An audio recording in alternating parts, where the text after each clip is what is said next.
Namaskar children.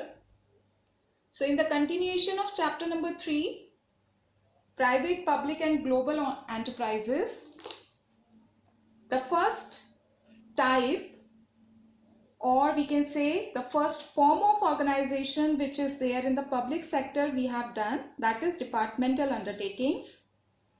Today we are going to start with the second form of organization in a public sector, that is statutory corporations.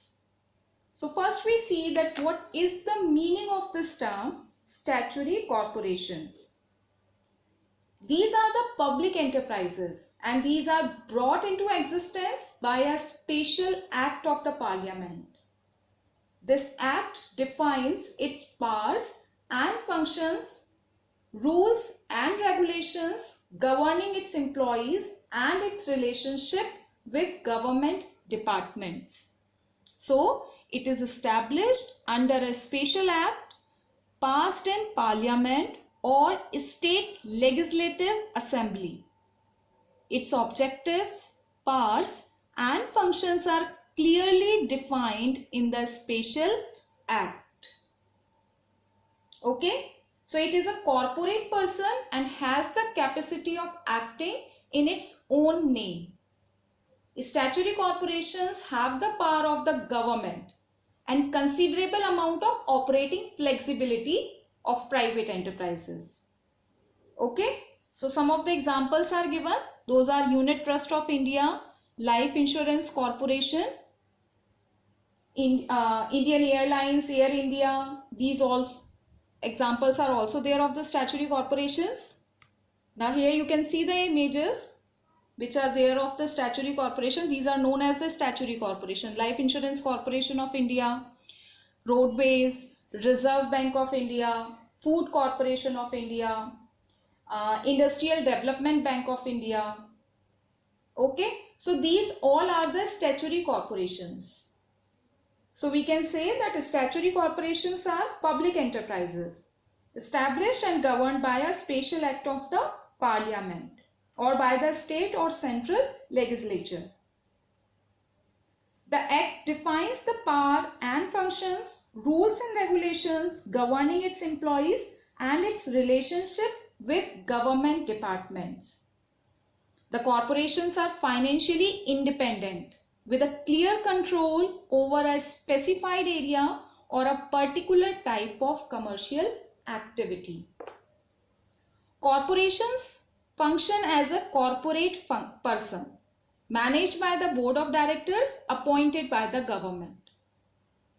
These enjoy the powers of government and operating flexibility, and these are most suitable for projects which need huge investments and are run on business lines but with focus on public interest. Okay, so now the second part is there, that what are the different features of statutory corporation. Here is the first feature is it is established under a special act which defines its objects, powers and functions. Okay, statutory corporations are set up under an act of Parliament or central or state legislature and are completely owned by the government. Move on to the second feature, that it has a separate legal entity. The corporate identity of statutory corporations allows them to enter into contracts and acquire property in its own name. It can sue others and can be sued by others. It is wholly owned by the state. The government has the powers to appropriate its profits and also has to bear the losses if any. Okay, move on to the third feature. Its management is vested in board of directors appointed or nominated by the government. Okay, means a statutory corporation is a body corporate. It can enter into any of the contract and acquire property in its own name. So at the same time, whatever the decisions are required to be taken, those can be taken by the board of directors, which generally appointed by the government. The next feature of statutory corporation is it has its own staff recruited and appointed as per the provisions of Act. Okay, means the employees of these enterprises are not government or civil servants and are not governed by government rules and regulations. At times, some officers are taken from government, some of the times on government departments on deputation to head these organizations. And the conditions of service of individuals working in corporations are stated in the Act. The employees are not part of government or civil servants. So, at some of the time, whenever the government is in need of these government officers, at the same time, these can be deputed to head the corporations. Okay. Move on to the next feature. This type of enterprise is usually independently financed. It obtains funds by borrowing from government or from public or through its earnings. The corporation has independent financial structure. It prepares its own budget, retains its earnings, and utilizes them for business as per their plan of action. It has no relation with the central budget of the government. It can receive funds from government, borrowing as well. Okay, so these are independently financed and it obtains funds by borrowing from the government or from the public through revenues derived from sale of goods and services, and it has the authority to retain its earnings and utilize them for its business. Okay.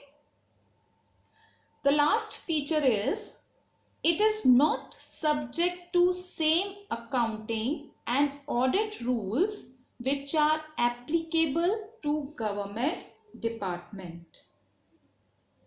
A statutory corporation follows the accounting and audit procedures as stated in the Act. The financial records are audited by the controller and the auditor who is there in the general, auditor general.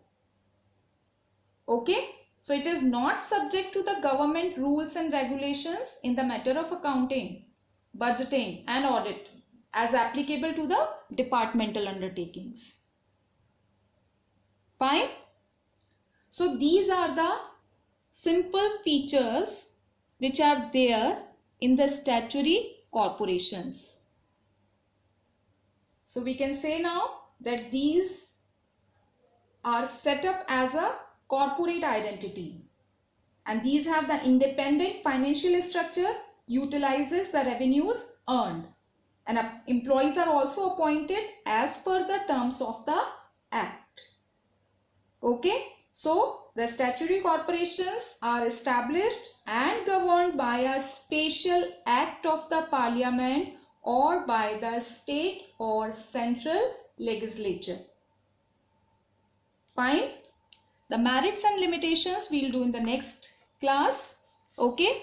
So read the topic in advance. Thank you.